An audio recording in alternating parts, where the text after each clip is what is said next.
Ranperda Inisiatif DPRD Kota Pekanbaru tentang rukun tetangga dan rukun warga. Mencari formasi terbaik untuk aparat pemerintah di barisan terdepan. Tujuan utama dari dibentuknya pemerintahan adalah untuk menjaga suatu sistem ketertiban di dalam masyarakat agar bisa menjalani kehidupannya secara wajar. Sehingga bisa dikatakan, makna pembentukan pemerintahan tersebut dapat dipahami bahwa pemerintah yang terbentuk memiliki kewajiban memberikan pelayanan pada masyarakat yang sebesar-besarnya. Secara garis besar, pemerintahan memiliki beberapa fungsi, mulai dari pembangunan, pengaturan, pemberdayaan, hingga pelayanan. Sedangkan strukturnya mulai dari pemerintahan pusat, provinsi, kabupaten, hingga ke tingkat paling bawah, yakni rukun warga dan rukun tetangga. Sehingga bisa dikatakan, meski berada pada tingkatan yang paling bawah dalam struktur sistem pemerintahan, sebenarnya rukun warga dan rukun tetangga adalah ujung tombak pemerintah dalam memberikan pelayanan kepada masyarakat. Sebab, merekalah yang sebenarnya langsung berhubungan dengan masyarakat tanpa ada sekat atau dinding pemerintah. Karena itu, wajar pula jika dua struktur ini yang paling sering jadi pihak yang kerap menerima pengaduan, keluhan, hingga terkadang hujatan dari masyarakat. Apalagi jika keluhan mereka belum mendapat tanggapan. Kondisi ini juga yang kerap dialami para RT dan RW yang ada di Kota Pekanbaru. Meski kerap dianggap sepele, namun sebenarnya tugas sebagai RT dan RW bukanlah ringan. Bahkan, tak jarang kita dengar ada posisi RT dan RW yang kosong karena tidak ada yang bersedia memegang amanah tersebut. Penyebabnya pun beragam. Ada yang menilai karena posisinya yang rendah, hingga insentif yang tidak pasti gambarannya. Disinilah seharusnya kita bisa membuka mata bahwa peran RT dan RW bukanlah hal sepele. Yang pasti, untuk bisa mengemban amanah dua jabatan ini, dibutuhkan sosok yang memiliki rasa sosial yang tinggi dan bersedia menerima keluhan warga setiap saat. Dengan porsi tanggung jawab yang sebenarnya sangatlah besar, wajar jika pemerintah seharusnya memberikan porsi dan perhatian yang besar terhadap dua jabatan ini. DPRD Pekanbaru sebagai lembaga representatif masyarakat Kota Bertuah juga menyadari hal ini. Salah satu yang menjadi perhatian Dewan adalah mengenai tata kerja hingga penghargaan terhadap mereka yang memangku kewajiban ini. Tidak hanya sekedar insentif yang sepatutnya, pemberdayaan terhadap mereka juga sangat diperlukan. Khususnya terkait jalur koordinasi kerja yang jelas dan pasti, sehingga program pemerintah bisa sampai hingga ke masyarakat secara jelas dan terbebas dari simpang siur dan tumpang tindih. Berangkat dari hati yang bersih dan niat yang jernih, kami ucapkan selamat berdialog, selamat berdiskusi untuk mencari solusi yang tepat terhadap permasalahan ini. Semoga hasil diskusi kita kali ini bisa memberikan masukan terkait rancangan peraturan daerah yang diinisiasi DPRD Kota Pekanbaru dan masyarakat secara luas.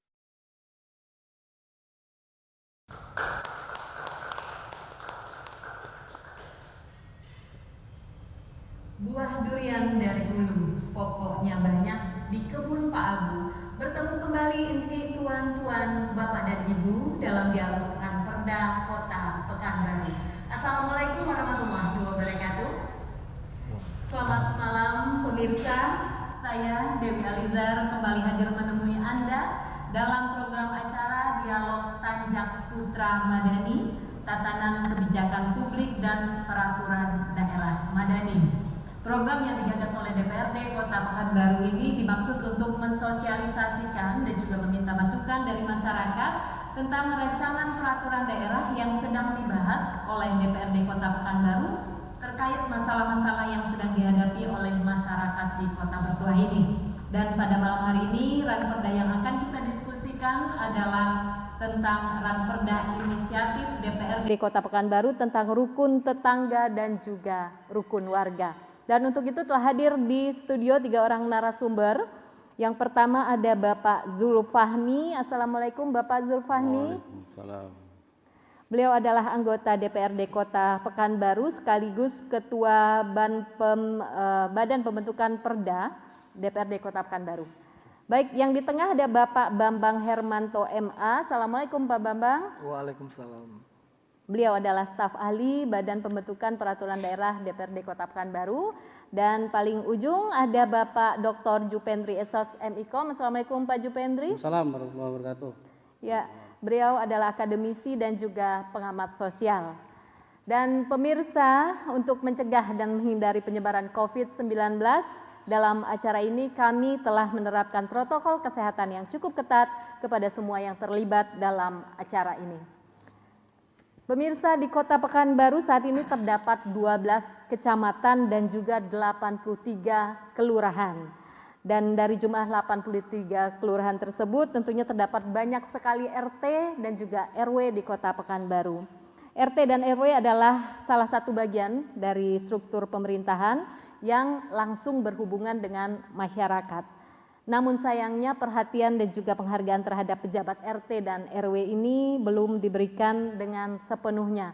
Dan untuk itu, untuk mendiskusikan tentang ini, malam ini akan kita bahas tentang Ranperda RT dan RW berkaitan dengan jalur koordinasi kerja, penghargaan dan lain-lainnya. Dan kita awali dengan DPRD Kota Pekanbaru yang punya inisiatif untuk membuat rancangan peraturan daerah tentang RT dan RW ini. Mungkin ke Pak Zulfahmi terlebih dahulu, tujuan dibentuknya rancangan peraturan daerah tentang RT RW dan apa saja kira-kira yang akan diatur di dalam Ranperda ini, mungkin bisa dijelaskan Pak? Baik, terima kasih Bu Dewi. Ya. Tujuan daripada adanya peraturan daerah tentang RT RW ini, sama-sama kita ketahui RT RW di dalam pelaksanaan tugas itu sepertinya gampang-gampang susah. Tapi yang seyogyanya tanggung jawabnya itu sangat besar. Karena di lingkungan mereka, apapun yang terjadi di lingkungan mereka tentu sorotnya pada RT RW.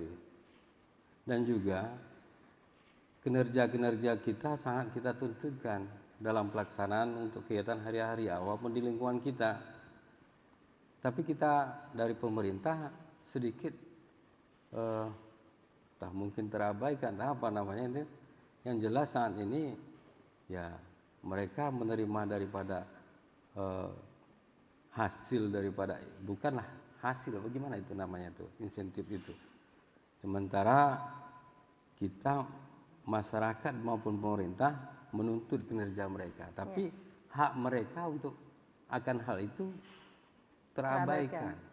Jadi oleh sebab itu bagaimana RT RW ini bisa menjalankan tugasnya itu dengan baik, tentu kita penuhikan juga hak mereka. Dan juga kalau seandainya haknya mereka terabaikan, tentu akan terjadi gejolak juga. Dan bisa saja mungkin masyarakat meminta surat itu ini mungkin agak lamban. Karena apa? Ya mereka mempunyai kegiatan-kegiatan lain juga. Habis yang di luar itu tidak masyarakat meminta surat sesuatu pada RT RW, mungkin karena dia mempunyai kebutuhan lain, tentu dengan ada kegiatan-kegiatan mereka maka tertunda juga kegiatan-kegiatan masyarakat. Tapi kita harapkan dengan adanya aturan-aturan ini nanti bisa saling mengisilah antara masyarakat dan juga hak-hak daripada RT RW bisa terpenuhi nanti ke depannya. Ya, mungkin ke Pak Bambang sebagai staf ahli ini. Apa yang diatur di dalam rancangan ini, rancangan peraturan daerah ini? Tentang apanya? Koordinasinya kah? Atau tadi penghargaan terhadap RT RW kah? Atau apanya yang diatur di dalam perda ini? Ya, terima kasih Mbak Dewi. Kalau kita lihat ke belakang, apa saja yang akan diatur, tentu yang pernah diatur itu apa. Jadi kita tengok terkait dengan RT RW, itu kita punya Perda Kota Pekanbaru itu terakhir tahun 2002. Jadi nomor 12 2002, artinya sudah 19 tahun Lama ya? peraturan daerah itu belum pernah direvisi, sehingga banyak hal yang akan direvisi, sehingga perda ini nanti menggantikan, tidak merevisi lagi, jadi Jadi menggantikan. bukan untuk merevisi. melengkapi yang sebelumnya, tapi digantikan oleh Ya, yang ini. digantikan. Berarti Makanya semua diatur di dalam ya, makanya nanti perda ini. dilakukan kajian naskah akademik, kemudian juga penyesuaian-penyesuaian dengan peraturan-peraturan yang sudah banyak berkembang, misalnya undang-undang desa, undang-undang tentang undang-undang banyak undang-undang yang harus disesuaikan dengan segala macam turunan peraturannya dari 2002 sampai saat ini yang harus yang harus diadopsi di dalam perda nantinya. Kemudian yang kedua, yang sudah diatur selama ini, yang terakhir itu soal pedoman pengangkatan RT RW, misalnya syarat umur, domisili, kemudian lain sebagainya, itu hanya diatur melalui Perwako 152 tahun 2012 kalau nggak salah. Jadi di Perwako itu hanya mengatur satu aspek saja.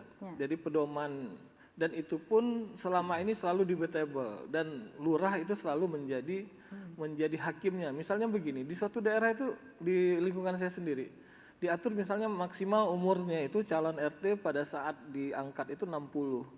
Tapi di daerah itu nggak ada yang mau, sehingga RT yang lama terus diusung padahal umurnya sudah lebih 60.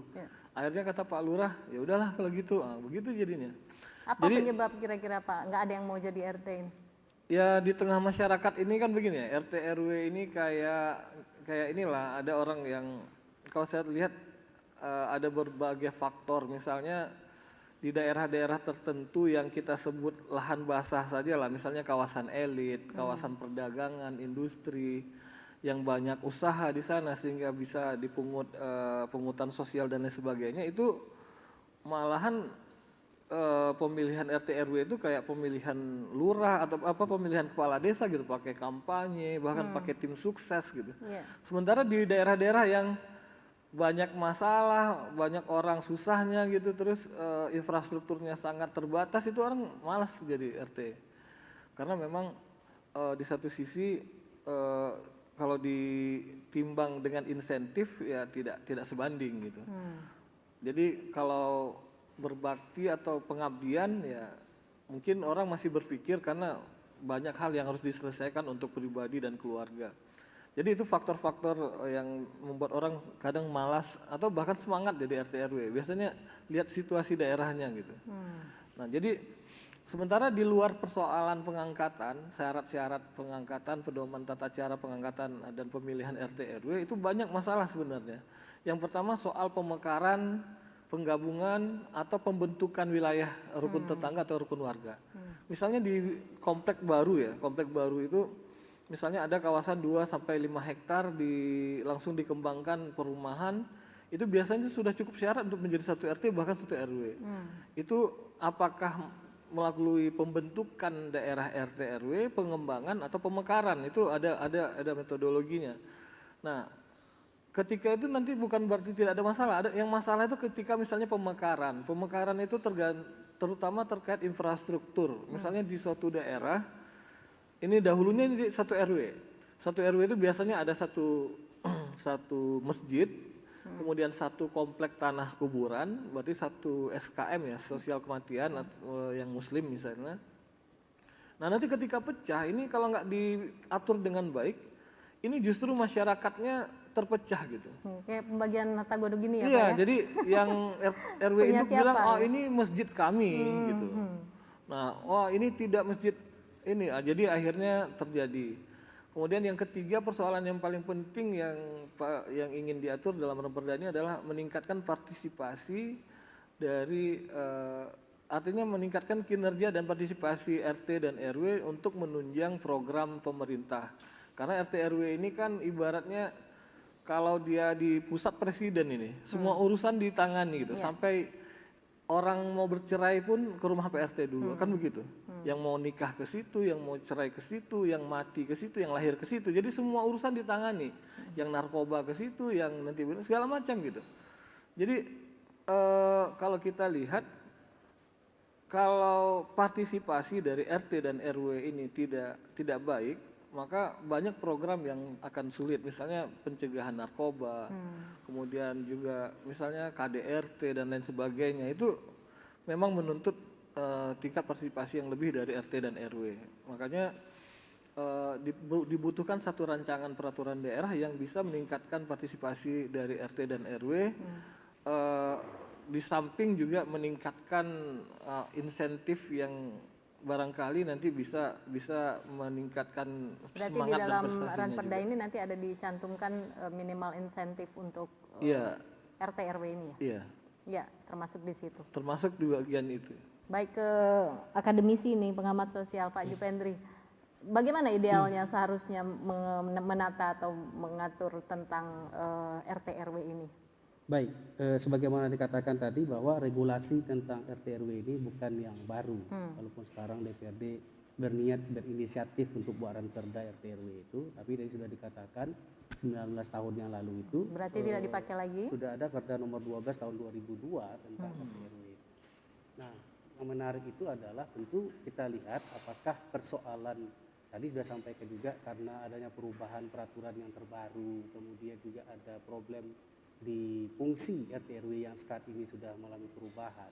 Tapi di sisi lain kalau coba kita uraikan dari fungsi sebuah pemerintahan daerah di mana RT RW ini bagian terdepan yang melaksanakan fungsi itu. Tadi ada 4 sebutkan, ada fungsi pembangunan, fungsi perlindungan, pemberdayaan dan pelayanan. Maka sebenarnya asbabul nuzul, semacam asbabul nuzul dari lahirnya ranperda tentang RT RW ini sebenarnya harus difokuskan pada 4 hal itu. Pertama misalnya pembangunan. Saat ini RT RW dalam hal pembangunan baru sebatas misalnya mengusulkan rencana pembangunan dalam musrenbang kelurahan misalnya gitu. Padahal tingkat pembangunan partisipatif atau cara pembangunan metode pembangunan partisipatif tingkat masyarakat itu kan sudah tumbuh dulunya. Itu yang kita sebut dengan semangat kegotoroyongan. Yang sempat membersihkan parit-parit itu juga harus meminta kepada PUPR, tapi itu juga bisa bersemangat. Yang kedua misalnya perlindungan. Nah, perlindungan ini rukun warga itu kan secara filosofis bagaimana warganya tetap rukun.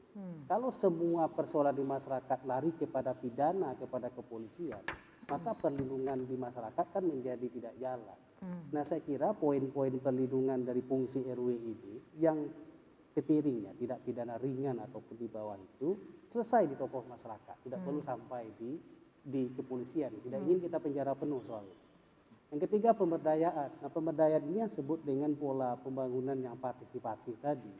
Jadi pembangunan yang setingkat pembangunan perubahan yang terencana yang struktur baik pembangunan fisik maupun non fisik. Fisik barangkali memerlukan sentuhan APBD, tapi pembangunan non fisik, mental, nilai-nilai dan aturan di sana itu bisa dibentuk di tingkat RT.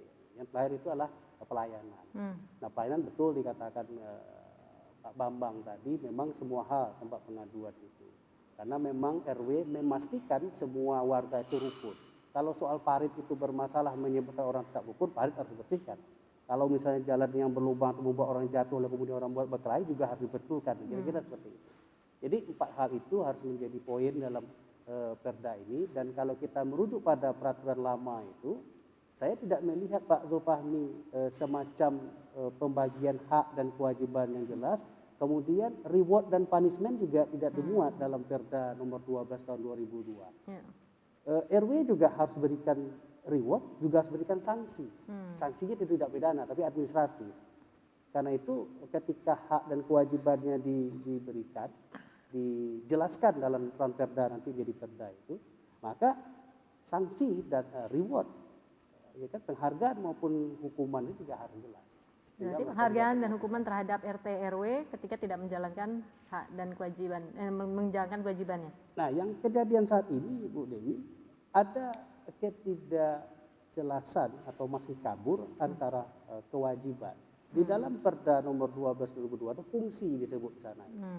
Fungsi menumbuhkan semangat kekeluargaan dan gotong royong, lalu kemudian sebagai ujung tombak untuk melaksanakan program pemerintah. Nah, kalau sebutkan 4 hal tadi, ada program pembangunan, ada perlindungan, ada pemberdayaan dan pelayanan, maka seorang RW dalam kepalanya 4 hal ini harus dilakukan di skop atau ruang lingkup RW tentunya. Tidak mungkin dia berpikir pembangunan seperti Pemko, sebatas yang dia mampu dengan semangat. Nah, ini poinnya, dengan semangat gotong royong dan kekeluargaan. Itu poin. Baik pemirsa, masih dalam dialog Tanjak Putra Madani dan kita masih membahas tentang Ranperda, tentang RT RW di Kota Pekanbaru.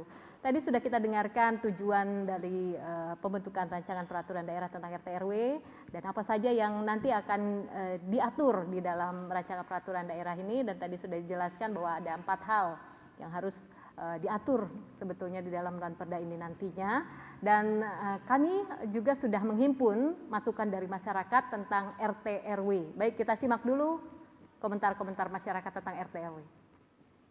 Assalamualaikum warahmatullahi wabarakatuh. Nama saya Haji Muhammad Ikhwan LC, Ketua RW 03, Kelurahan Simpang Baru, Kecamatan Bina Widya, Kota Pekanbaru. Sebelumnya saya menjabat Ketua RW ini menjabat sebagai Ketua RT selama 7 bulan. Setelah itu ada pemilihan Ketua RW. Nah, masyarakat meminta untuk saya ikut dalam bursa pemilihan Ketua RW. Dan alhamdulillah masyarakat memberikan amanah ini kepada saya. Sampai saat ini sudah terhitung hampir 2 tahun lamanya. Namanya jabatan amanah masyarakat ini memang tidak segampang yang kita bayangkan. Amanah ini cukup berat. Artinya memang ini didasari atas kerja ikhlas beramal. Kalau kita lihat dari upah ataupun perbandingan insentif yang diterima oleh kawan-kawan RT dan RW memang tidak sebanding. Intinya adalah Ketua RT, Ketua RW yang berkecimpung di tengah masyarakat ini memang pertaruhannya adalah keikhlasan full. Nah, ini juga demi kemaslahatan masyarakat yang kita bina, yang kita pimpin. Memang banyak cacian, makian, serta pujian tidak sebanding dengan apa yang kita lakukan.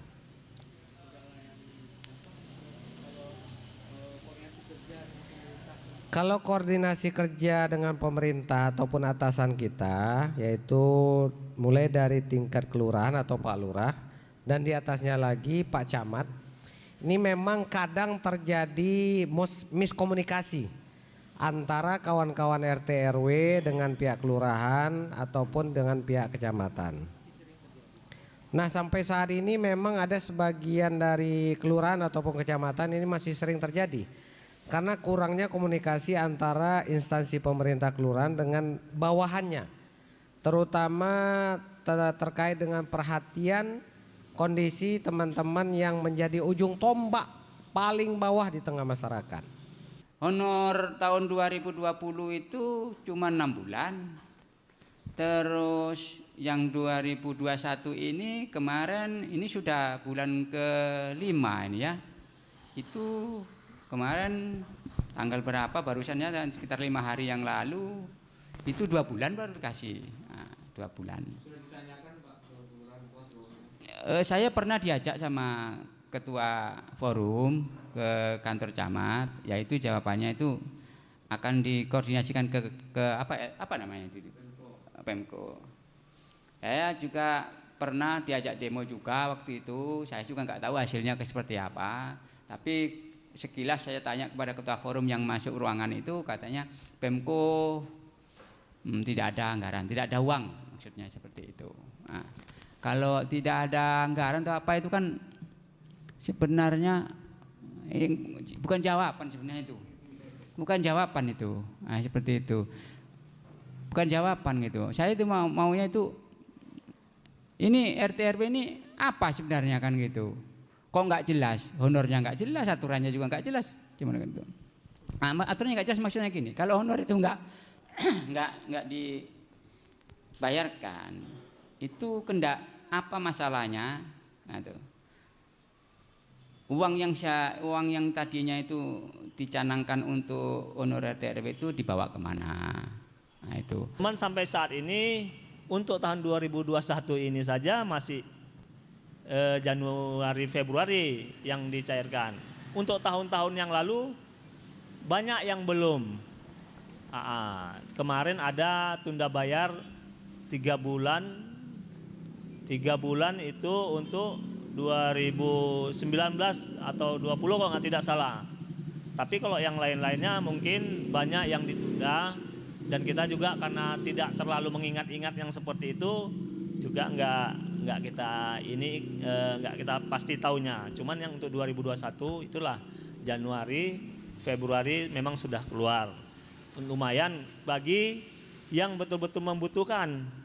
Ke depan tolonglah pemerintah baik legislatif ataupun eksekutif ini memberikan perhatian juga kepada teman-teman RT RW. Karena apapun alasannya, mohon maaf kita katakan, baik digaji ataupun tidak digaji, kami yang dipilih oleh masyarakat ini sudah memiliki amanah khusus untuk membantu mereka. Baik itu prosedur surat menyurat ataupun memperhatikan lingkungan mereka. Bahkan permasalahan pribadi mereka pun kami ikut menyelesaikan selama 24 jam tanpa hitungan waktu. Jadi ini saya menghimbau atas nama pribadi dan teman-teman mewakili teman-teman RT RW sekota Pekanbaru, kami betul berharap agar pemerintah legislatif dan eksekutif ini memberikan perhatian yang luar biasa kepada teman-teman RT RW. Baik, sudah kita dengarkan bersama. Jadi lebih banyak kerja ikhlas ya oleh RT RW kita di Pekanbaru ini ya. Lebih banyak keluhannya tentang anggaran gitu. Mungkin ke Pak Bambang. Gimana ini tanggapannya? Mungkin apa yang kita baru saja dengar itu suara dari mayoritas RT RW ya, yang ada di Kota Pekanbaru. Dan satu hal yang menarik kita bisa tangkap tadi, sebenarnya insentif itu tidak terlalu menjadi orientasi ya, menjadi tujuan dari RT RW mau mengemban amanah yang sebenarnya sangat berat gitu. Kalau lurah dan camat saja masih ada jam kerja, RT RW kan 24 jam katanya. Kemudian yang kedua juga bahkan tidak hanya pujian, tapi tidak jarang mereka juga menjadi korban caci maki, umpatan ketika terjadi persoalan yang kadang-kadang masyarakat yang tidak paham. Ya contoh sederhananya ketika bantuan-bantuan sosial itu selalu terjadi, misalnya ketika kemarin bantuan COVID misalnya, bantuan COVID itu misalnya satu RW kemarin kalau nggak salah di RW kami itu dapatnya cuma 3 paket. 3 paket ini keputusan setelah RW berunding dengan warga bagus tidak diambil. Kenapa? Karena akan menciptakan kecemburuan, akan menciptakan persoalan. Karena kalau dibilang siapa yang terdampak COVID, semua terdampak gitu. Cuman siapa yang paling parah ya semuanya rata-rata parah, dan ada yang ya tingkat parahnya ya sama lah, tidak terlalu parah tapi lumayan gitu. Ada yang kalau yang pedagang kecil-kecil itu kan pasti terkena. Atau misalnya bansos-bansos yang dahulu BLT atau ada Raskin, Jamkesda, itu rata-rata di situ tuh RT RW itu menjadi korban caci maki. Padahal yang menetapkan itu adalah pihak kelurahan atau kecamatan. RT RW itu cuma ngusulkan saja. Kita ngusulkan misalnya 20-30 kakak, yang keluar cuma 8. Dulu waktu saya jadi RT saya pernah kumpulkan yang 8. Oke, 8 ini kan jatahnya 30 kilo. Jadi karena kita ngajukan itu 25 atau 30, ya sudah kita bagi 10 kilo aja. Jadi tetap diambil. Jadi kalau ada kebijakan seperti itu mungkin masih aman. Tapi kalau tidak, ya ada warga yang mendatangi terus mencaci maki di depan rumah, terus lewat medsos, Pak RT begini-begini ya begitu. Itu juga merupakan salah satu yang membuat kerja RT RW itu tidak lagi hanya berhadapan dengan ikhlas beramal, tapi juga harus sabar dan harus sabar menahan yang seperti itu gitu. Sementara di sisi lain Pemko tidak punya perencanaan anggaran yang kuat gitu. Buktinya dah 2019, 2020 termasuk 2021. Ya kalau kita bilang tidak ada anggaran itu kan seperti tadi dikatakan, itu kan bukan jawaban. Kan itu tergantung di perencanaan. Perencanaannya itu kan kalau anggaran kita kan dari dua sisi, dari sisi pendapatan dan dari sisi belanja. Nah dari sisi belanja mungkin kan sudah jelas, tapi kalau pendapatan tidak efektif juga. Efektif di pendapatan, efisien di belanja. Jadi dua hal ini barangkali yang harus diperkuat oleh Pemko. Jangan sampai ini ujung tombak Pemko yang diamanahkan oleh rakyat, walaupun dia ini bukan aparat pemerintah, tapi punya posisi sangat strategis. Kalau ini diabaikan, ya bisa jadi nanti suatu hari orang udah memang nggak mau lagi gitu, nggak mau lagi jadi RT dan RW, dan ini akan sangat merugikan dan membahayakan juga. Kalau menurut saya berbahaya juga kalau nggak ada lagi yang mau jadi RT atau RW. Ya mungkin Pak Zulfami tadi curhatnya dari bulan ini baru 2 bulan, tahun ini baru 2 bulan, tahun lalu cuma 6 bulan 6 yang bulan, dikasih ya. Apa ini tanggapan DPRD? Ya, tanggapan kita dalam hal ini tentu dengan adanya mereka Bapak-Bapak RT dan Pak RW yang menerima 2 bulan ini, maka oleh sebab itu dengan keadaan yang seperti inilah kita mencoba membuat suatu perancangan peraturan daerah ini, bagaimana mengupaya biar agar Bapak-Bapak RT tidak lagi istilahnya hanya terima separuh-separuh. Bagaimana supaya istilahnya bisa maksimal dalam hal ini. Kalaupun bisa lebih tinggi lagi lah, kan gitu. Karena menunjang daripada kinerja-kinerja Pak RT dan Pak RW. Untuk kalau yang sekarang ini kita sudah akui juga untuk beli kertas dan untuk ini mungkin bisa saja habis gitu jadinya. Jadi dalam hal ini dengan adanya peraturan ini nanti kita harapkan nanti ada perubahan lah terhadap ada perubahan-perubahan lah yang untuk kedepannya agar Pak RT dan Pak RW bisa bekerja maksimal. Mungkin ke Pak Jupendri, pengamat sosial nih, pernah juga jadi RW ya Pak ya? Sekarang masih RW, masih 2 periode. Jadi persoalan itu sebenarnya ada pada kontinuitas pembayaran. Kalau misalnya itu pembayaran itu runut sampai 12 bulan, saya kira tidak ada masalah. Meskipun misalnya jumlahnya itu tidak masih sebesar 600.000 itu. Yang kedua yang menarik adalah kita harus perjelas definisi apakah ini insentif, honor atau gaji. Yang ada dalam pemikiran publik itu sama rata. Ketika ini definisinya gaji, maka UMP begini. Ketika definisinya insentif, boleh dibayar tidak sampai 12 bulan, 6 bulan karena ada klausul sesuai dengan kemampuan APBD. Karena kita tahu ketika ini dianggarkan dalam APBD, mohon maaf Pak Zulfahmi, saya kira APBD 12 bulan itu. Tapi mengapa tidak kemudian bisa diutaati lagi ya? Tetapi mengapa kemudian bisa 6 bulan atau kurang itu atau bisa beberapa lebih dari itu? Karena ada bahasanya insentif. Nah saya mengusulkan dalam ranperda nanti diperjelas posisi ini. Kalau juga bahasanya insentif, saya tak yakin Pak, walaupun ranperda baru diresmikan, tetap nanti persoalan itu pada pembayaran insentif bisa saja tidak sampai 12 bulan. Karena insentif. Ketika nanti ada persoalan pembangunan, ada pembayaran untuk kegiatan pembangunan yang lebih urgent, maka ini dianggap kurang urgent. Inilah yang kemudian dialihkan. Kalau definisinya ini gaji, maka periode yang akan datang ini tunda bayar, harus dibayarkan kembali. Gitu. Nah makanya dalam ranperda itu definisi soal ini harus clear. Kalau ini gaji, perhitungkan betul kemampuan APBD kota kita mampu tidak membayar minimal UMR. Kalau ini honor barangkali bisa di bawah itu. Ya, berapa setakat itu? Tapi yang paling penting adalah kontinuitas. Membuat pembayaran yang tidak kontinuitas menyebabkan masyarakat tidak percaya. Dan itulah yang mengikis keikhlasan RW dalam bekerja. Karena dia diiming-iming untuk itu. Ditambah lagi dengan tata aturan. Tadi belum kita masuk pada wilayah untuk ketentuan dan tata cara pemilihan itu. Ini tata cara pemilihan harus hati-hati gitu. Sebab tata pemilihan yang begitu rumit akan menimbulkan proses yang begitu rumit dan mahallah pemilihan RW itu. Maka jangan salahkan kalau prosesnya seperti pilkada.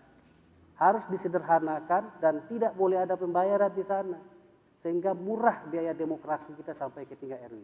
Nanti akan berimbas pada tingkatan lanjutan itu. Jadi ini beberapa catatan bagi saya. Soal gaji itu dia satu kontinuitas dipastikan. Yang kedua definisi soal pemberian uang kepada RT RW ini, apakah itu honor, insentif ataupun gaji. Dan yang ketiga itu adalah tata cara dalam pemilihan ini supaya tidak tidak mengalami kemahalan dalam proses pemilihan RW. Jadi selama ini dalam pemilihan RT RW ada pembayaran? Oh ada. Jadi dalam pemilihan RT RW itu di beberapa tempat itu masing-masing calon itu membayar 1 juta kepada panitia sebagai biaya operasional pelaksanaannya. Maka betul kata Pak Bambang tadi, dia kampanye seperti pilkada kecil di tingkat bawah gitu kan. Nah saya kebetulan nggak mau bayar. Panitia pemilihan RW itu yang dibayar oleh calon-calon ini? Iya. Nah pertanyaan kemudian adalah mengapa para RW bersemangat untuk ikut? Karena ada insentif 600.000 per bulan. 600.000 per bulan sebelum ditambah lagi mungkin areal basah lah barangkali gitu. Kalau misalnya di wilayah RW itu agak luas wilayahnya gitu. Tapi saya ingin mengatakan begitu. itu sebagian. Tapi yang paling penting itulah kerja RW itu sangat mulia karena memang seluruh kegiatan permasalahan masyarakat itu dia ditampung. Ya. Mohon maaf kucing beranak pun mengadu gitu, bagaimana persoalan. Nah, ini yang harus kita perhatikan. Jadi saya kira itu Pak. Jadi di Ranperda ini definisi pemberiannya harus clear kita. Jangan insentif. Kalau insentif saya nggak yakin. Mengenai koordinasi bagaimana Pak? Itu udah ada di aturan sebelumnya, koordinasi RT ke lurah kemudian ke camat. Ya, terkait koordinasi itu banyak sebetulnya hal yang harus dikoordinasikan. Pertama soal kependudukan. Jadi nanti undang-undang kependudukan itu akan membuat fungsi RT dan RW itu menyusun nomor keluarga dan nomor warga. Itu salah satu yang diatur di situ. Terkait kependudukan nanti ada lagi koordinasi. Jadi setiap persoalan tuh koordinasinya beda-beda. Kalau tadi misalnya pembangunan ya ke kelurahan ke musrenbang gitu. Itu koordinasi seperti itu sudah diatur melalui peraturan-peraturan tersendiri. Nanti juga misalnya tentang peningkatan partisipasi masyarakat dalam banyak hal ya. Misalnya dalam pencegahan narkoba itu udah ada P4GN di setiap lingkungan warga atau lingkungan tetangga. Jadi banyak sekali hal-hal yang dia koordinasi harus dengan berbagai lembaga dengan, ya Pak ya. Iya. Tidak hanya ke kelurahan kecamatan tapi sesuai dengan nanti apa yang harus dikerjakan. Bidang apa? Nanti kan ada bidang misalnya COVID, nanti ada jaga kampung segala macam itu koordinasinya dengan Satgas segala macam. Itu aturannya masing-masing ada aturannya. Baik di studio juga telah hadir audiens ya masyarakat Pekanbaru yang mungkin ingin memberi masukan atau bertanya tentang RT RW ada? Ya silakan. Ya. Baik, terima kasih Ibu Dewi. Mungkin di sini saya seperti berharap dalam pengaplikasian agenda yang akan direncanakan oleh Pemda atau Pemko ini, di mana saya ingin cerita sedikit. Kebetulan di lingkungan rumah saya itu sendiri, itu RT saya ini seperti yang disampaikan oleh Bapak, bahwasannya udah 3 periode. Kenapa hal itu bisa terjadi? Karena di lingkungan itu sendiri nggak ada yang mau menggantikan Bapak ini. Sementara dia itu saya pernah dengar dari orang tua saya bilang, beliau ini pengen mundur, tapi nggak ada yang mau menggantiin posisi dia. Jadi yang tuh kayak mikir, kayak saya itu kalau mau ikut kegiatan itu lebih banyak ke RT 03. Sementara saya ini adalah warga RT 02. Contoh acara 17 Agustus, itu di RT kami nggak ada kegiatannya. Jadi saya pergi ke RT 03 dulu baru ada ikut kegiatan di event 17 Agustus. Nah, kalau seperti ini bagaimana kira-kira apa yang perlu saya lakuin sehingga RT saya ini bisa punya kegiatan atau bisa berkolaborasi secara mungkin remajanya atau seperti apa biar RT kami itu hidup gitu. Ya, kira-kira seperti apa Pak? Terima kasih. Ada 2 poin tadi ya bahwa di RT-nya sudah 3 periode. Apakah ada pembatasan periode untuk pemilihan RT RW ya, dan kemudian itu juga tergantung kreativitas RT-nya ya, nggak ada kegiatan ya. Mungkin ke siapa nih, ke Pak Zulfahmi atau ya? Baik, ini kita tanggapi. Terima kasih. Di dalam pelaksanaan ini, kalau untuk pembatasan RT sama-sama kita ketahui di dalam Perda Perwako itu sudah diatur. Berapa? Itu umurnya di 60. Periodenya berapa kali terpilih? Periode 2 kali terpilih. 2 kali, tapi berarti ada catatan. Oh. Kalau memang Nggak ada lagi? tidak ada lagi dan itu sudah sepakati dan juga ada berita acara yang mesti dibuat, ada beberapa item. Kalau memang istilahnya masyarakat Menginginkan tidak lagi? ada yang maju di dalam hal ini, itu boleh-boleh saja dan itu dibuat berita acaranya dan itu ditandatangani lebih dari separuh warga. Nah, dan untuk kegiatan-kegiatan yang ada di lingkungan jangan terfokus pada RT aja semua. Dan kita pun mengharapkan juga kalau semuanya itu tergantung kepada Pak RT, acara-acara 17 Pak RT juga kemana pemudanya? Kita pun istilahnya jangan partisipasi pemudanya, kasih ide ke Pak RT kan ada ya. ketua pemuda, ada ketua. Jadi kalau Pak RT-nya semuanya turun, mungkin tak kemana napas Pak RT nanti gitu. Jadi kita harapkan juga lah gajinya cuma 6 bulan ya Pak ya, ya tapi harus berpikir untuk membuat kegiatan-kegiatan di kampung. Dalam hal ini juga untuk kegiatan-kegiatan yang ada di lingkungan RT tersebut Untuk kegiatan sampai ke rumah-rumah tentu memerlukan biaya. Biaya itu tadi tak mungkin juga RT terus menerus. Cuma hanya saja Pak RT mengeluarkan, oh ada kegiatan dengan mohon bantuan, dibuat suratnya. Nah pemuda lah yang berjalan. Tentu ada koordinasi pemuda, ketua pemuda dan tokoh masyarakat. Saya rasa itu aja. Terima kasih. Pak Juven silakan. Oke, saya sepakat soal pembatasan tadi, tapi tidak 2 periode, 3 periode. Mengapa 3 periode? Karena di beberapa wilayah ada saja yang seperti yang dikatakan tadi belum bersedia maju. Maka kalau 3 periode, 3 kali 5, 15 tahun, sudah ada periode berikutnya yang akan mengganti. 15 tahun itu kan sudah ada generasi baru yang bisa mengganti menjadikan RT atau RW. Itu hal. Tadi yang kedua dikatakan, nah itu yang saya maksud lemahnya Perda nomor 12 tahun 2002. Sanksi administratif tidak ada. Kalau ada sanksi administratif bahwa yang bersangkutan tidak melaksanakan kewajibannya bisa di PLT-kan oleh lurah, saya kira RW bersemangat. Ini yang ada sanksi sosial. Sanksi sosial itu kan tidak ada aturan. Semua orang bisa sanksi sosialnya paling-paling mereka tidak menegur RT itu misalnya gitu, atau tadi sudah cari ke RT lain gitu. Itu kan sanksi sosial saja sebenarnya gitu. Nah, makanya sanksi administrasi harus buat, bukan sanksi pidana, RW jangan dipidana, tapi sanksi administratif. Administratif itu ya bisa lakukan pemecatan juga, bisa di-PLT. Nah, itu poin pentingnya dalam peraturan RT RW. Saya kira kalau 2 hal itu terjadi, maka RT RW nggak main-main, Pak Fahmi. Dan pemilihan juga saya kira 15 tahun menunggu itu bisa tercapai. Tapi jangan seumur hidup. Nah, kemudian yang menjadi catatan adalah jenjang pendidikan formal itu juga harus diperhatikan. Diperhatikan maksudnya begini, kita tidak terlalu kaku dengan jenjang pendidikan formal. Karena kadang-kadang di lapangan itu, saya jujur saja saya tinggi jenjang pendidikan formalnya, tapi di masyarakat saya tidak begitu juga pandai bermasyarakat. Justru yang di bawah saya lebih komunikatif, lebih humanis gitu kan. Nah, sementara yang diperlukan di masyarakat itu yang begitu-gitu gitu. Jadi artinya jenjang pendidikan formal jangan terlalu disamakan dengan yang ini harus SMA misalnya, bahkan kalau bisa saya diturun ke SMP nggak masalah SMP begitu. Yang penting dia orangnya bermasyarakat. Nah itu yang poin. Mungkin Pak Bambang, mungkin yang saya tangkap kenapa kemudian sanksi tidak diberikan karena juga insentifnya juga tidak, penghargaannya juga tidak diberikan dengan baik, jadi ya, mau sanksikan, mau beri sanksi gimana gitu ya? Kalau di dalam aturan ya nggak bisa begitu cara berpikirnya. Kalau di dalam aturan ya dia harus dibuat. Harus ya. Karena soal nanti dilaksanakan atau tidak itu kan tergantung dari infrastrukturnya. Misalnya infrastruktur ini lurah mau tegur atau tidak, lurah mau mem-PLT-kan atau tidak. Nah, perkara nanti insentifnya aja sedikit terus dia sengaja aja lah biar ditegur biar diganti, ya itu kan lain masalah gitu.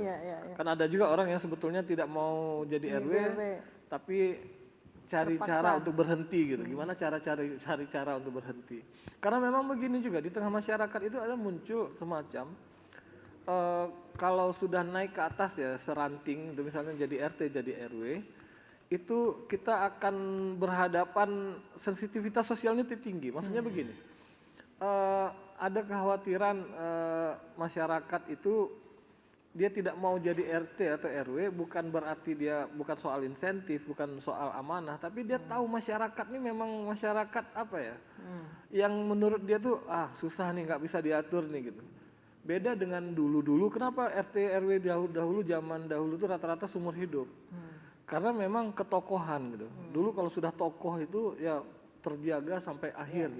Nah sekarang ini kan kita di masyarakat kita nih ada pergeseran sosial ini. Mungkin kajinya Pak Jupendri ini sebenarnya ya, sebagai pengamat sosial. Jadi ada pergeseran gitu. Jadi kalau RT RW itu malah dicemeeh gitu. Jadi dicemeeh kalau salah apalagi gitu ya. Presiden aja salah bilang Bipang aja masalah sampai hari ini kan gitu. Apalagi RT RW salah gitu kan. Jadi persoalan seperti ini yang menyebabkan orang sebetulnya tidak mau. Makanya tadi poin yang paling penting ya kita catat adalah bagaimana sanksi administratif tadi itu harus betul-betul bisa dilaksanakan untuk membuat RT RW juga tidak hanya ikhlas beramal itu untuk pahala tapi juga prestis gitu. Jadi kalau dia mendapat penghargaan, kemudian kalau bisa juga di samping insentif ada bonus prestasi misalnya. sebagai RT terbaik di satu kelurahan atau RW terbaik sekecamatan itu ada bonus prestasi dan lain reward, sebagainya. Itu yang reward untuk prestasi supaya empat fungsi tadi, fungsi yang disebutkan Pak Jupendri tadi itu bisa dilaksanakan dengan sebaik-baiknya. Baik, pemirsa masih dalam program Tanjak Putra Madani dan kita masih membahas tentang rancangan peraturan daerah tentang RT RW di Kota Pekanbaru.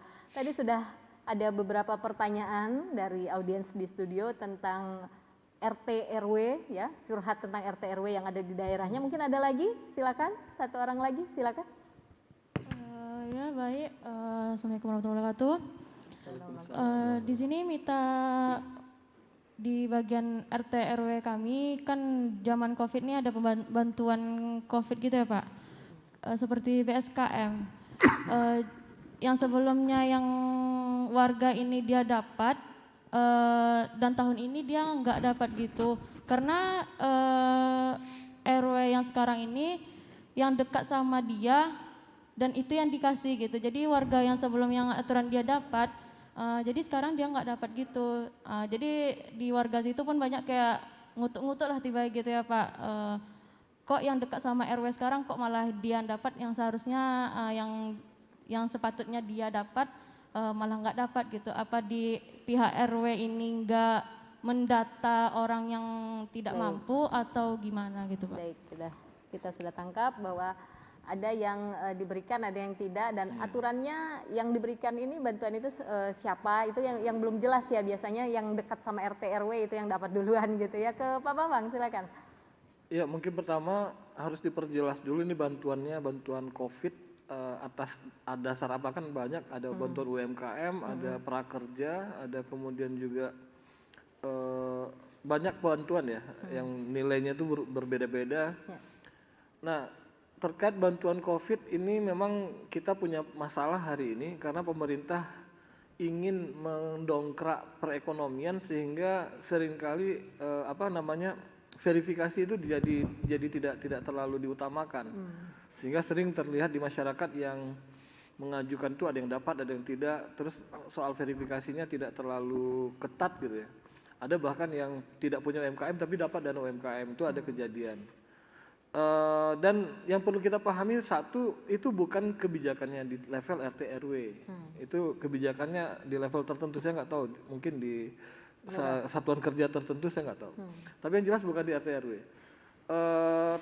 Beberapa program yang menyangkut RT RW juga sebetulnya kayak Jamkesda, kemudian juga dahulu ada bantuan beras rumah tangga sejahtera dan lain sebagainya, Rastra ya. Kemudian ada lagi macam Kartu Indonesia Pintar, Kartu Indonesia Sehat. Itu levelnya biasanya kalau tidak di kecamatan itu ada di UPTD ataupun di dinas tertentu. Nah seringkali orang langsung nuduh RT RW-nya nih, mentang-mentang yang dapat itu keluarga atau orang dekat dia, dianggap wah ini kong kali kong. Walaupun sebenarnya peluang itu ada gitu. Peluang itu di mana ya? Ketika misalnya memasukkan dokumen, nanti bisa jadi RT atau RW ini misalnya jatahnya 6, tinggal 6, ini yang dimasukkan orang-orang tertentu saja. Bisa jadi, peluang itu bisa terjadi. Nah, disitulah pentingnya partisipasi masyarakat dalam pengaduan. Misalnya untuk keluarga ini ya, PKH, untuk keluarga harapan ya. Itu kan ada standarnya, misalnya bangunan dan lain sebagainya, itu kan ada standar. Ketika misalnya kalau PKH itu kan jelas ya, di depan rumahnya itu dikasih kayak stiker atau apa gitu. Ketika tidak tepat sasaran, masyarakat boleh mengadukan. Gitu. Cuman persoalannya kita kan sudah langsung nuduh, ini pasti Pak RW udah curang ini, kan begitu. Nah, untuk menutupi kecurangan ini mungkin partisipasi kita, terutama kalau kita sebagai orang yang berpendidikan, mahasiswa atau apa, itu kita konfirmasi Pak RW gimana nih, warga kita ada yang susah sekali ini, tapi tidak dapat PKH, tapi ini kok dapat gitu. Ketika dia misalnya, wah kamu gini-gini tidak dilayani dengan baik, ya sudah kita buat pengaduan. Itu mungkin jalannya ya, seperti itu. Tapi ya mudah-mudahan, karena kalau terjadi penyimpangan itu bahaya loh, bahaya, pidana itu, tidak administratif lagi ya Pak Jupendri ya. Kalau sudah penyimpangan bansos itu segala macam itu sudah pidana, itu tidak administratif lagi. Dan itu harus diingat oleh Pak RT PRW-nya. Jadi jangan disangka itu tidak punya dampak hukum gitu. Pak Zulfani mungkin mau ditambahkan? Baik, ini memang kalau tentang pendistribusian bantuan sembako yang COVID tempoh hari, karena kita juga pernah mendata daripada masyarakat, karena kebetulan ketua RW juga. Wah, ini pelakunya Pak semua RW, nih ya, Pak RW. RT RW semua nih Saya ya, Pak RT narasumber ya, Jadi, RT RW. Pendataan itu memang selaku ketua RT dan RW meminta data kepada Pak RT, dan RT itu membagikan data dan dikumpulkan oleh Pak RW menyerahkan kepada kelurahan. Kan kekuasaan daripada RW hanya sebatas sampai ke kelurahan. Dan itu diteruskan oleh kelurahan ke atas.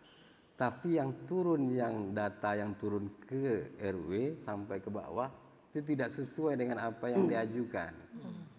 Nah, jadi kalau istilahnya tadi Ibu menyampaikan Pak RW ini tebang pilih, saya rasa mungkin tidak. Karena walau bagaimanapun Pak RW, data yang keluar itu ada namanya, Sianu yang keluar itu ada jelas. Nah, tak bisa pula dia pindahkan. Seperti semalam ada BLT, bantuan langsung tunai. Itu namanya sudah tertera. Ada yang menerima 600 sudah terima dia. Yang 300 pun ada juga yang keluar. Dobel ada yang terjadi dobel. Sementara kita hanya mengajukan satu. Nah, dan itu tidak kesalahan daripada Pak RT Pak RW. Tapi kita pun tidak pula luput dari kesalahan. Karena yang mengentrikan dari sekian ribu masyarakat yang ada di Kota Baru tentu mesti ada kesalahan. Tapi kita berharap dengan adanya seperti itu tentu ada juga masukan-masukan masyarakat agar kinerja-kinerja pemerintah kita bisa diperbaiki. Mungkin Pak Jupendri? Ya. Nah ini kan ya salah satu umpatan yang terima oleh RW. Ya kan? Umpatan terima oleh RW. Karena persoalan validasi data ini kan sudah masalah nasional. Menteri Sosial itu mengatakan 21.000 bansos ganda. Data ya? 21 juta bantuan sosial yang ganda. Nah persoalan itu adalah persoalan pada kalau saya coba telusuri keterbatasan. Maka ada sistem kuota. Kalaulah semua usulan yang sampai ke RT RW diakomodir, maka turun semua. Persoalannya kan tidak turun semua. Nah yang turun itulah yang mereka tentukan. Nah kebetulan barangkali yang tentukan oleh dapatlah keluarga RW ini. Tapi saya ingin mengatakan begini, kalau keluarga RW ini memang miskin, apa pula salahnya gitu. Yang menjadi masalah adalah ada yang lebih miskin dari itu yang lebih berhak, ini pula yang dapat, itu problem. Tapi kalau saya kira dia sama-sama miskin nggak ada masalah. Ya kan naif juga kalau RW nggak bantu saudaranya miskin juga gitu kan, yang lain yang jauh dibantu nggak juga begitu kan. Nah, itu masuk kepada ayat Tuhan ya. Apa namanya pelihara keluargamu dan anak dan keluargamu dari siapa ya. Nah itu poinnya saya kira ya. Jadi ini persoalan kuota kemampuan dari pembiayaan. Nah terlebih lagi soal jenis bantuan ini macam-macam nih. Kalau pusat kan PKH, DKDS gitu ya. Kemudian ada bantuan langsung tunai di tingkat provinsi. Kita kemarin kan Bantu, kemudian ada di kota. Nah yang terdampak COVID ini kan kriterianya macam-macam. Dan itu kan cepat prosesnya. Dulu dia kaya, sekarang miskin karena di PHK. Ya, kemudian dia tidak dimasukkan, dia terdampak. Padahal dia dulu statusnya kaya. Gitu. Makanya yang terdampak itu ketika dapat, kami udah miskin sekarang, kenapa tak dapat gitu. Lalu yang PKH itu yang pendatanya hampir 10 tahun juga itu verifikasinya itu. Dia udah kaya sekarang, tapi udah dapat juga lagi itu. Saya dapat ketemuan di RW saya begitu. Nah, padahal pemerintah sudah membuat instrumen pendataan itu 4 kali dalam setahun. Jadi 4 kali setahun itu sekitar Januari, kemudian nanti Maret, kemudian Juli, kemudian nanti ada di Oktober. Nah, faktanya di lapangan, nah ini persoalannya. Ada dilakukan oleh pihak penghubung dari pihak kelurahan kayak gini hanya sekali. Persoalannya adalah pada persoalan pendanaan biaya pendataan. Nah biaya pendataan ini kalau juga tidak dianggarkan, ya nggak mungkin bisa mendata sampai di bawah. Lebih lagi untuk memverifikasi. Saya ingin mengatakan kalau di Ranperda ini ada kewajiban RW ikut memberikan informasi informasi data tentang masyarakat. kemiskinan dan keluarga yang berhak mendapatkan bantuan dari pemerintah. Maka itulah menjadi salah satu item untuk mempertimbangkan besaran honor atau gaji yang diberikan kepada RW. Jadi sebelum ujuk-ujuk menunjuk, dulu kan 400 tuh gaji RW, lalu kemudian naik 600. Saya nggak tahu pertimbangan sampai ke 600 itu apa. Jadi harus ada item yang menunjukkan mengapa angkanya sampai di situ sehingga memerlukan kenaikan seberapa besar. Nah, termasuk yang tadi, kalau sudah menjadi kewajiban RW menyampaikan data dan informasi, maka nggak perlu lagi ada tim baru untuk memberikan pendataan. Nah, saya kira untuk Pemko bisa mengajukan ini ke Pemprov dalam bentuk bantuan keuangan untuk APBD kota, karena nggak mungkin APBD kota kita ini kan 2, berapa? 2,8 ya? 2,6. Itu kan dengan jumlah RW yang ribuan RT ini kan nggak sanggup juga, nanti bangkrut pula APBD kita gitu ya. Maksudnya bantuan keuangan ke provinsi dalam rangka untuk membantu, kalau misalnya Pemko sanggup membayar sekian ratus, nanti bantuan keuangan tambah berapa? Langsung saja nanti RT RW yang berikan pendataan tanpa harus ada lagi tim verifikasi dari pihak kelurahan. Sehingga memutus mata rantai dan tidak banyak lagi birokrasi yang harus Iya, betul ya. Penrevisian data maunya dari RT RW ya, sehingga memang jelas bahwa itu tadi yang dari dulu kaya sekarang miskin, kemudian dari miskin ke kaya bisa diperbarui setiap saat. Baik, kita dibatasi waktu Bapak-bapak, pada akhirnya kita harus berhenti sampai di sini ya. Kalau pergi ke Pekanbaru jangan lupa bawa durian. Tancak Putra Madadi dibatasi waktu. Semoga Ranperda RT RW segera memberi perubahan. Baik, sebelum kita tutup, closing statement satu sedikit saja masing-masing. Silakan Pak Jupan. Oke, sebagus apapun aturan ketika tidak dijalankan tidak ada juga baiknya. Tapi seburuk apapun peraturan sehingga ketika dijalankan ada manfaatnya. Ranperda yang kita susun ini dengan baik, saya kira harus dilaksanakan supaya ada manfaatnya. Baik, Pak Bambang. RT dan RW itu adalah sebuah pilihan yang sulit ya dari masyarakat, sehingga pemerintah harus menghargai pilihan itu, karena kalau tidak dihargai siapa lagi yang bisa menghargai RT dan RW. Terakhir Pak Zulfahmi. Yang jelas harapan kami tentang perda ini, kita mengharapkan perda ini bisa berjalan di tengah-tengah kita supaya jangan ada polemik di tingkat RW dan RT, karena juga ada permasalahan pemilihan ketua RT, dengan adanya nanti perda yang terbaru ini bisa mengatasi hal itu, dan mari sama-sama kita taati aturan ini untuk kenyamanan kita semua. Baik, terima kasih seluruh narasumber dan juga audiens yang ada di studio dan juga pemirsa di rumah. Saya Dewi Alizar mengucapkan terima kasih atas perhatiannya. Tetap jaga kesehatan, selalu patuhi protokol kesehatan. Selamat malam dan wassalamualaikum warahmatullahi wabarakatuh.